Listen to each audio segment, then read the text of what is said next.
Every single year, thousands of brilliantly engineered new products hit the market. I mean, we're talking about products backed by incredible tech, massive budgets, and totally passionate teams. And yet, every single year, we witness an absolute bloodbath. Welcome to The Explainer. Today, we're diving straight into the brutal reality of product launches, and we're going to unpack exactly why this graveyard of perfectly good products even exists, but more importantly, we're going to break down how you can make sure your next big launch doesn't just become a forgotten app or a dusty box on a store shelf. So here's a massive number for you. According to the famous Harvard Business School statistic by Clayton Christensen, a staggering 95% of new products fail outright. They don't just, underperform slightly, they completely flatline. Just think about that for a second. That means out of every 20 massive product launches, 19 are doomed from the start. And the wildest part? They usually don't fail because the core idea was bad. They fail because the organization answered the completely wrong questions when taking that idea to market. And this digital graveyard, it fills up incredibly fast. Research on 80,000 consumer goods reveals just how quickly the end comes. A massive 25% of these products simply die within their very first year. By year 2, that number jumps to 40%. And honestly, if you're operating in fast-moving tech sectors, those failure rates climb even higher. It's a terrifying drop-off that leaves absolutely zero room for a sloppy go-to-market strategy. Now, you might be wondering why. Well, it's actually not because of buggy code or flawed designs.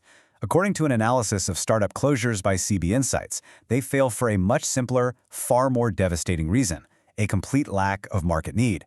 Teams will spend an entire year locked in a room building for literally nobody. They rely on bad internal assumptions, they completely misjudge their pricing, and they can't articulate why they're different. The result is a flawless, beautiful user interface that real customers just aren't willing to pay for. Section 1. Pattern Interrupt. The meta-threads collapse.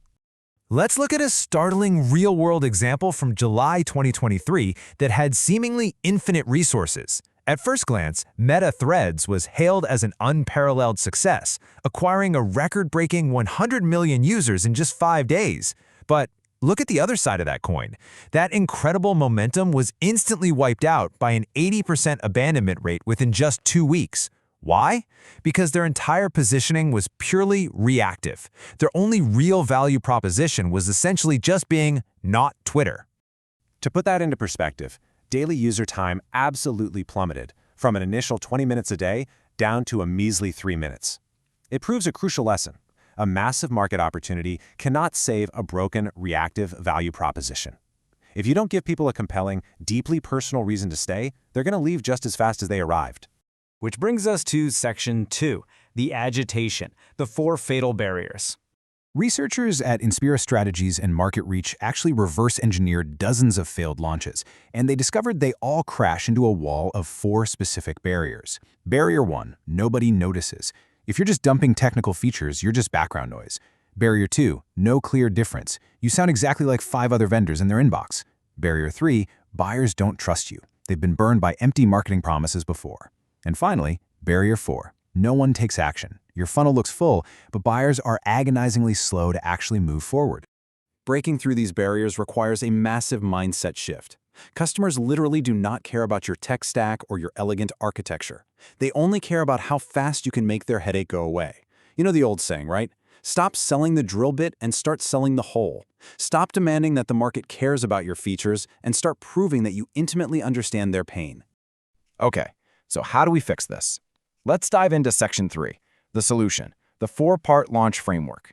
To actually survive your launch and beat that 95% failure rate, you've got to shift from being product-focused to being problem-focused. You must execute this 4-step framework. Step 1, talk about their problem, not your product. Step 2, be uniquely different. Step 3, build trust through teaching. And Step 4, lower the friction with an easy first step. Let's see how the best in the business actually do this. Take Step 1. Originally, VMware marketed themselves on a highly technical feature, running 2 operating systems on 1 machine. That was just noise to decision makers. But then, they made a brilliant pivot. They stopped talking about what the product did and started talking about the urgent financial problem of reducing the costs of underused server rooms.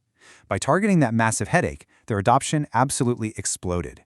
For Step 2, you have to be uniquely different, not just slightly better. Think back to the 1960s. Volvo knew they couldn't beat a giant like Ford on generic features like speed or horsepower. So, rather than competing in a sea of sameness against American muscle cars, they carved out an entirely new space as the safe car company. They own that mental real estate, and it changed their trajectory forever. Now, what about step 3? Well, we've all been cornered by a pushy sales rep demanding a mandatory 60-minute demo, right? You instantly mark them as spam. Contrast that with a trusted advisor who offers a free 5-page guide to audit your infrastructure with absolutely no meeting required. That earns immediate trust because it proves empathy, not just a desire to hit a quota.